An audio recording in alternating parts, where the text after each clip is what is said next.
Good morning. It is 6:32 in the morning right now. I am running just a little behind schedule, but not a big deal. I actually have a really busy day ahead of me. This Sunday is going to be like most Sundays, so I figured I'd pick up my camera. That's why I'm here at the office and show you guys what Sundays are all about. What's going on, guys? So I'm already here. I just had an amazing workout, about an hour and a half of straight ongoing back-to-back one-on-one tennis. This is why I love tennis. I don't think I could burn this many calories in any other workout. Aside from that, it really gets like the heart rate bumping. It makes me feel like I'm more alert, increases my coordination. I love running, but there's attributes of tennis that I'm unable to get in running. So that's why I'm getting up here nice and early. Usually I'm running about 4 hours in the morning, and that's what I do for like my weekend cardio. But now I'm splitting up into either tennis, either Saturday and Sunday for 2 hours, or probably just do one off, one on to make sure I get my my marathon training in, because as of right now, I'm still committed to doing this marathon in Colorado come October. For the rest of the day now, I have to get ready because it is jam-packed like all my Sundays are. I have to go visit a condo. I believe it's like on the 18th floor, maybe the 19th, 20th. My client doesn't like it too high, but it's on the ocean, so it's gonna be a nice view, so definitely stay tuned. After that, I have a listing appointment. I found a poor, middle-aged gentleman who found himself in an uncomfortable scenario. I'll probably talk about it more on the way there, but I'm gonna really be helping him out. It makes me feel good, and as far as our team goes, we'll probably get at least 2 transactions out of helping them. So it's a win-win scenario for everyone. I'm gonna get moving with my day, shower, get dressed, get ready for this condo tour. Look forward to you guys hanging out with me. See ya.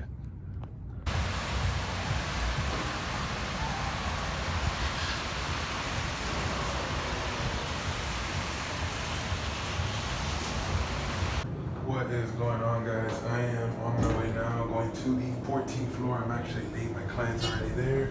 And yeah, I'm gonna go ahead and get some views for you guys.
Alright guys, so I just got out of that tour. It was really like confided space because the property is about 1,300 square feet. It's a 2-bedroom.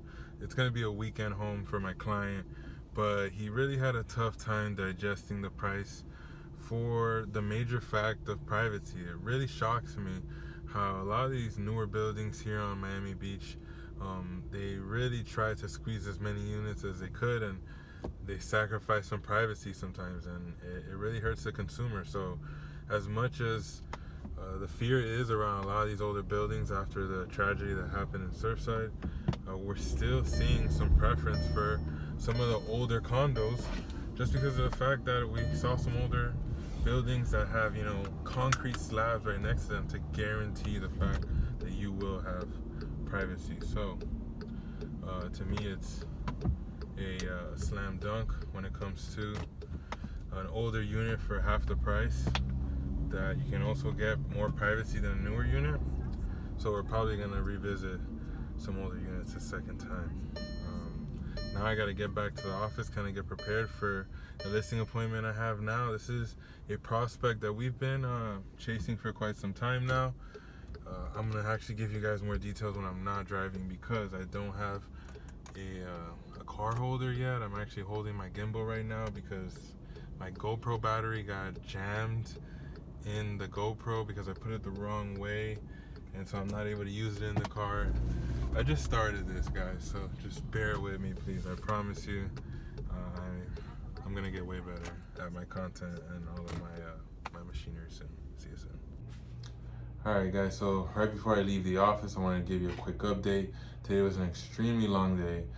Turns out we were at the prospect's house for at least 2 hours, speaking about travels that we shared while we enjoyed some flan that the prospect offered us that actually had a raisin in it, which was different for me, but extremely enjoyable. And I was told by several mentors already, you always try anything that's offered to you, especially if it's from a prospect or a potential client.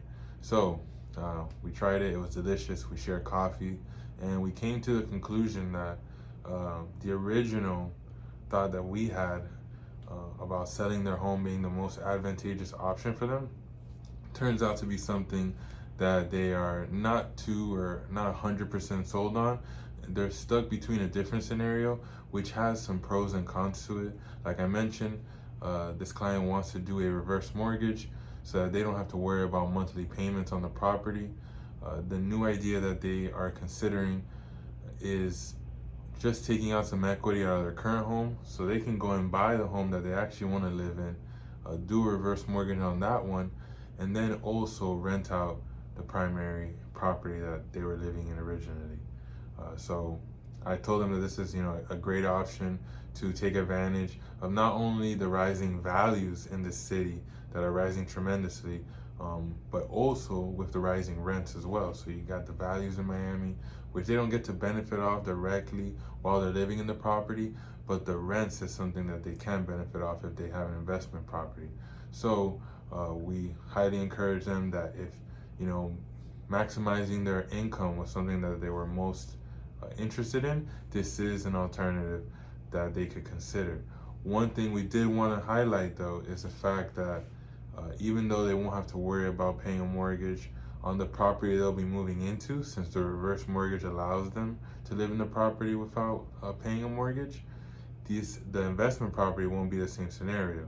They will always have a lingering mortgage, and whether the person that they are renting to pays them for the rent or not, they're going to be responsible for that mortgage. The bank is not going to understand in any way how somebody's or their rent not being received is going to affect the bank's mortgage payment. They are not correlated at all.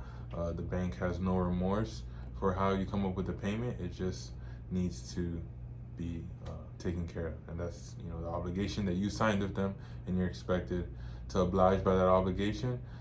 And if not, it will be severely detrimental to your credit score, which could affect you for the next minimal 3 years, if not 7 to 8. So we just laid it down that it's a huge commitment when it comes to taking on investment property, something that we're very fond of, we're very familiar with, and we can definitely help them. But during these times, we just had the eviction moratorium extended for another 60 days. So now we're looking at 10 months into the year of 2021, where some people are not collecting any rent at all. And you just have to make sure that you're aware of that situation and hedge against it. Make sure you qualify tenants correctly, and you work with a realtor that's able to provide that service, something that we're able to provide. We teach all of our team to do that because it's really important, especially right now, to make sure that you are not only getting the highest amount of rent that's possible for your investment property, but you're also collecting rent, because the highest amount of rent is irrelevant if you're not collecting it, right? So that situation definitely turned differently. That's one thing I'm so grateful that I've been able to grow a company that can provide different avenues of assistance to people, because we came in originally thinking we were just going to sell their property, and when they told us that their real intentions were to just kind of maximize the most amount of money they could bring in monthly, including their benefits, Social Security, all that, while keeping also their bills low as possible.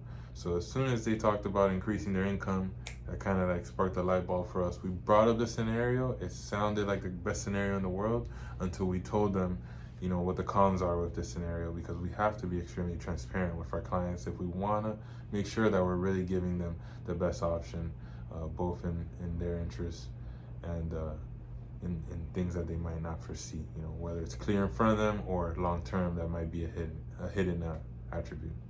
So that's basically how today ended up wrapping up. The condo from earlier, actually, Like I mentioned, 2 bedroom. My client's not sure about it because of the fact that the privacy. So we're probably gonna keep hunting there, and that's just part of the home hunting game. You gotta wait till you find a property that actually works and checks all the boxes, and that way you know that there's gonna be no hesitation when you actually find the one, and you're halfway, you're fully into the transaction, or even worse, if your client already purchased it and then finds out some things that they would have second guessed if they thought about it more. So the minute I see something that looks like a sore attribute of the property, a feature that might not be the most flattering, I always want to bring it up right after the tour to make sure my client is full aware. That's the end of today. This week I got a long week ahead. I can't even recall the things that I have going on, but I know it's going to be a fun one. So I'm debating whether to do like a vlog that entails, or not a vlog, an episode that entails the whole week all at once, like Monday through Sunday, which would probably be at least 15 to 30 minutes every time, versus these daily vlogs that some days they're not that jam-packed. Some days I'm in the office most of the day, and the episodes are a little bit shorter. This one's probably going to come out to, I don't know, probably 10, 11 minutes at most, and it's just because I've been talking for so long these past 5-6 minutes. So give me your feedback. What do you want to see? Do you want to see more longer episodes? Are these shorter episodes good enough for you? All your feedback is appreciated, and don't forget to give this channel a subscribe so you can stay up to date with all of my future episodes. Thank you again for watching this, and I look forward to seeing you at the next episode. Bye-bye.